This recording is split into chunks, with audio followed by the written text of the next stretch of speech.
The Last of Us No Return was sadly disappointing. When I initially heard of No Return, I had really high hopes. A Last of Us permadeath roguelike? That's just awesome. I loved The Last of Us Part 2's combat, and I was ready for more. Especially as an FTL addict, I can't get enough of a good roguelike game. And really, the initial experience with No Return was great. I was back in the Last of Us universe experiencing visceral, gory combat once again. To top it off, I was unlocking new characters, all with their own interesting starting weapons and upgradable skills. It was just a solidly good time. Then I slowly came back to the realization I had by the time I got to the end of The Last of Us Part 2. After you spend enough time with this game, the combat gets a little boring and monotonous. The story and puzzle sections in the main game really helped pace the combat and keep things interesting. But when you're just experiencing the combat all the time, the novelty wears off super quick. So instead of getting bored at the end of a 30-hour game, which is completely normal, I was getting bored within 2 hours.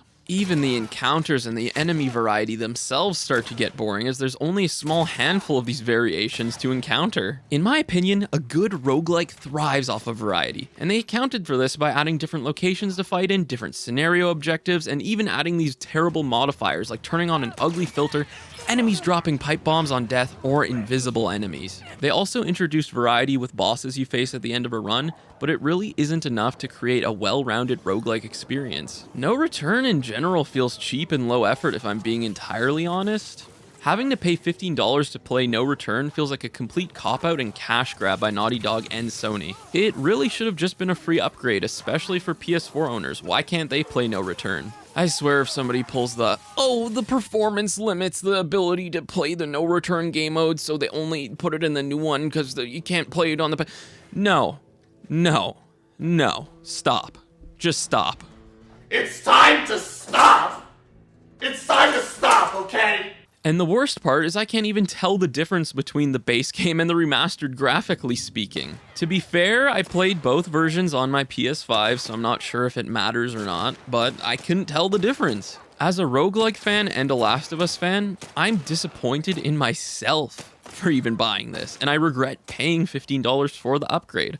I could not recommend it unless you were an absolute super fan and you're intending to replay the original game, because you're pretty much just getting a quote-unquote graphical upgrade, a crappy half-baked roguelike that'll entertain you for maybe 2 hours tops. I'm sure there's some people that can just keep running it over and over again, but if you've played a really good roguelike before, it's not gonna cut it. I'm gonna say it again, the content in No Return isn't worth paying $15 for, and original PS4 owners should have got it for free and should have been able to play on the PS4.